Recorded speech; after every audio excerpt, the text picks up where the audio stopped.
Hey guys, I am the math professor Kyle Martin. In this video, we're going to give you 3 answers straight off of our Unit 1 College Algebra and or Algebra 2 test. All right, so whether you're my students, it's going to be very applicable to you, or if you're not one of my students, if you're in a different school, different district, or even different state, this is also going to be very much the same as probably your College Algebra or Algebra 2 tests. There are timestamps linked in the description below. We're going to go over these topics. You can skip to whichever ones you want. We have absolute value equations and inequalities first.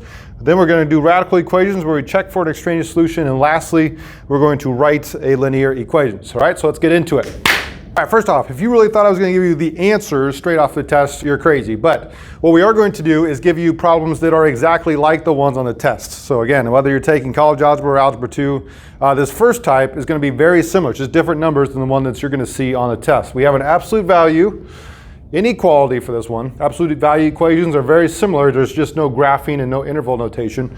But for this one here, you see we need to isolate our absolute value bars. So I need to move my -1 over by adding 1 to both sides.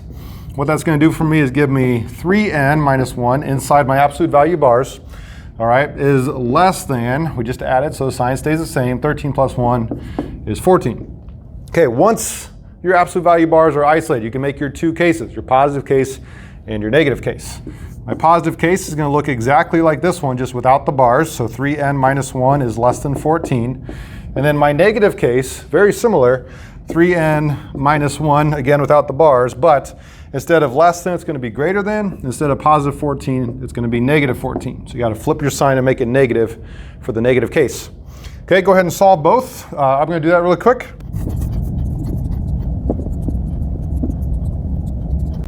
All right, and you can see that I got these 2 solutions. We have n is less than 5 and n is greater than negative 13/3. Now, your teacher will probably want you to graph this and write the interval notation, as will I.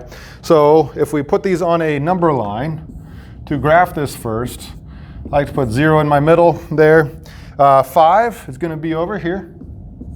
All right, it's going to be an open dot since it's just a less than sign. And then negative 13/3, well, negative 12/3 is kind of like negative 4, so this is a little bit lower than negative 4. So it'll be about there on the number line. Again, open dot. I'm just going to call this negative 13/3. Okay? Now you can take this one piece at a time. We're going to be shading this way. And over here, n is greater than negative 13/3. So we're shading this way. Now, notice when you're done with this compound inequality, you only have one piece of shading, right? It's not on this side, it's not on this side, it's just stuck in the middle. So for your interval notation, you're just going to have one part of that too. It's going to go from negative 13/3 all the way to 5. All right, and remember, open dots get parentheses. If they would be closed dots, those would get brackets. All right, guys, the second type of problems that we're going to do are radicals. All right, so just real quick, here is an example of a radical. I'm going to give you 2. This one's really fast because if you have a radical that equals a radical, you just square both sides. The square root and the square cancel. On both of those, you'd be left with 2x plus 8. The inside equals the other inside, 4x minus 20. Okay, you can try one on your own. I think the answer is 14. You can double check my work there. All right, we are going to do this one. Once the radical is isolated, there's nothing else on that side of the equal sign, you can square both sides.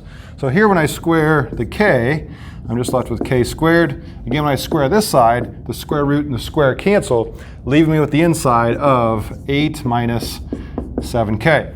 All right, now whenever you see a squared variable, the regular variable, and then a constant, you're thinking factoring. Okay, so in this problem, if I move these 2 terms over, that would give me k squared. So you have to add the 7k over, so plus 7k. And then subtract the 8, minus 8 equals 0. First set equal to 0, and then we can factor this. 2 numbers that multiply to be negative 8 and add to be 7 are 8 and 1. And it looks like the 1 is going to have to be negative, so k plus 8 and k minus 1 equals 0. So if you set each of these quantities equal to 0, you can solve for when this statement is true, when it does equal 0. So either k is going to equal negative 8 or it could be both, or k equals positive 1, right? 1 minus 1 is 0. 0 times that quantity would give you 0. All right, now you do have to check these for extraneous solutions. So let's put them back in and see if it works. And I'm put them into the original red. If I do negative 8, that would give me negative 8 equals, and the square root of 8 minus 7 times negative 8. Negative 7 times negative 8 is a positive 56. 56. Yeah, plus 56 there. 56 plus 8 is 64. Square root of 64, of course, is positive 8, not negative 8. So negative 8 actually is extraneous. All right, what about 1? Does 1 work? Well, if I plug 1 in for k, that's 1. And on the other side, 8 minus 7 times 1 is 7.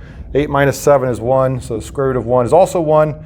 So yes, k equals 1 does work. K equals negative 8 is extraneous. On to the last part. All right, last part, we're talking linear equations. All right, in fact, this problem says write the slope-intercept form of the linear equation that passes through the 2 points, 1, -5, and 0, 2. So first off, you have to remember that slope-intercept form is y equals mx plus b. I'm gonna write that up here, y equals mx plus b.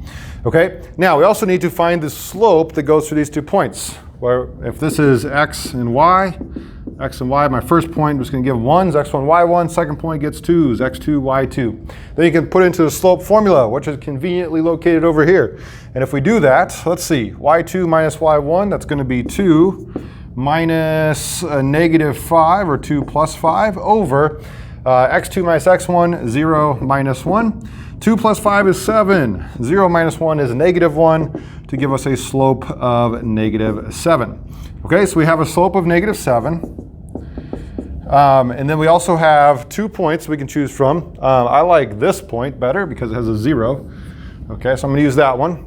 And then we're going to plug that into our point slope form, right? We have a point, we have a slope, point slope form, which is y minus y1 equals the slope of x minus x1. Okay, my x1, y1's here. We're going to use the 2's because that point's easier. You could use this one, be the same thing. All right, let's try it. This is going to be y minus my y1 is 2 equals the slope that I just found, -7, times x minus the x1 I need is 0. X minus 0 is 0, so I'm not subtracting anything there. All right, now it needs to be in the form y equals mx plus b, which means we're solving for y. So I'm going to move this 2 over, and when I do that, we get y equals -7x. If I add 2 to both sides, -7x plus 2. And this is now written in slope-intercept form. Hey guys, I really like making these videos for you. I hope you found them helpful. If you did, do me a favor and help me out and subscribe to this channel. It really helps me out. I can buy microphones and things that I wouldn't otherwise be able to do. And that way I can produce more of this content to get out to you so you can do better on your tests and quizzes and assignments.